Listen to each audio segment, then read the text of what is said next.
नमस्कार आप भाइयों का आ जाने के लिए। मैं मिसेस निर्मल महाना हूँ, पार्टी की जम्मू कश्मीर की प्रवक्ता। आज की जो हमारी प्रेस वार्ता के लिए आपको हमने कष्ट दिया है और हमारे सारे सीनियर लीडर्स बैठे हैं। शिंगारी जी हैं इधर, सुदन साहब हैं, बाली जी हैं और हमारे एडवोकेट साहब हैं इधर, निश्चल जी हैं जो सेक्रेटरी हैं।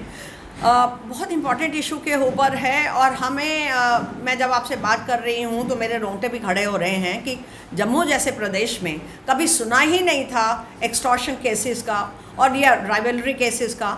ये अब ऐसा शुरू हो गया और इतना ओपन हो गया है कि दिन दिहाड़े लोग आते हैं और आपके ऊपर फायरिंग करते हैं आपकी दुकान पे और चले जाते हैं।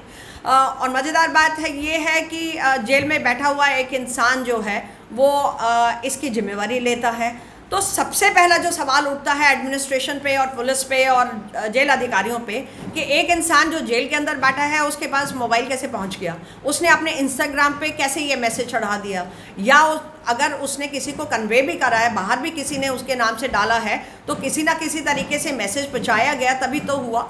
और दूसरी सबसे बड़ी जो विडंबना है वो ये है कि हम आज भी पार्टी जो है हमारी इसीलिए कह रही है बार बार सेंट्रल गवर्नमेंट को भी और यहाँ के एडमिनिस्ट्रेशन को भी कि यहाँ पे जितनी जल्दी हो सकता है आप असेंबली के इलेक्शंस करवाएं, क्योंकि जो चुने हुए नुमाइंदे होते हैं ना, एमएलएज होते हैं, तो जनता जो है डायरेक्ट उनके पास जा सकती है, अपनी परेशानियाँ अपनी प्रॉब्लम बता सकती है और ये एमएलएज जो हैं या मिनिस्टर्स हैं उसका संज्ञान लेते हैं। अब आप मुझे बताएं, आपने इसको यूटी बना दिया, लेफ्टिनेंट गवर्नर की आपने कमांड यहाँ पे कर दी और सारे ब्यूरोक्रेट्स के हाथ में सारी पावर्स दे दी। हम कहाँ ढूंढें अपनी जो परेशानियां हैं वो किसको जाके बताएं, कहाँ हम ढूंढें लेफ्टिनेंट गवर्नर साहब को। अब हम छोटी सी चीज़ के लिए कश्मीर तो नहीं जा सकते इस समय, कभी वो कश्मीर होते हैं कभी जम्मू होते हैं और इस बात का हमें पता ही नहीं होता है। और सबसे बड़ी जो प्रॉब्लम अब ये हो रही है कि कहीं पे भी कोई भी सिटीज़न जो है वो सुरक्षित नहीं है। ये देश का ये हाल कर दिया इन्होंने। आप बॉम्बे में अभी आपने देखा सलमान खान के घर के बाहर लोग आए और फायरिंग करके चले गए, और ऐसा ही वहाँ से चल के ये चीज़ें आप जम्मू में भी पहुँच गई हैं जो एक शांति प्रिय प्रदेश था हमारा। बड़ी डिस्टर्बेंस है और सबसे बड़ी डिस्टर्बेंस ये है कि एक सिटीज़न जो है, एक नॉर्मल जो नागरिक है, उसकी सिक्योरिटी का क्या। हम नहीं चाहते कि एज ए पार्टी के लीडर्स हमें सिक्योरिटी दी जाए या दी जाए, लेकिन एक नॉर्मल सिटीज़न कैसे अपने घर में रहे, सुरक्षित ही नहीं है।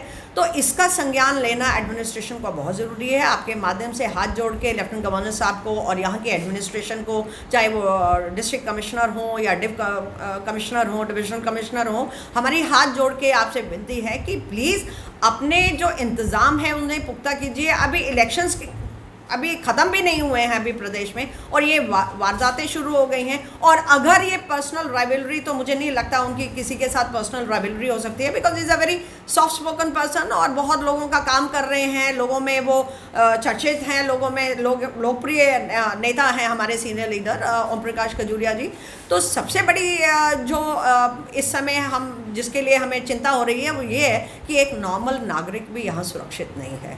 तो ये प्रदेश को आपने राज्य से यूटी बना के आज ये हालात पे पहुंचा दिया कि सिक्योरिटी के नाम पे आज हम लोग सारे सिटीजन्स जो हैं आज डर रहे हैं कि कहीं भी किसी के घर में भी कोई भी गैंग का बंदा जो है जाके एक्सटॉर्शन के लिए फायरिंग करे और लोग डर के मारे पैसा देते हैं। तो पैसा उगाही का अगर ये तरीका यहाँ शुरू हो गया है तो ये बहुत बड़ी सोचने की बात है, इसके ऊपर संज्ञान लेना बहुत ज़रूरी है। तो आज की वारदात आज हम इसी के ऊपर थी कि प्लीज़ एडमिनिस्ट्रेशन जागे, पुलिस जागे, लेफ्टिनेंट गवर्नर साहब जागे और उनके सारे ब्यूरोक्रेट्स जागे। Thank you so much.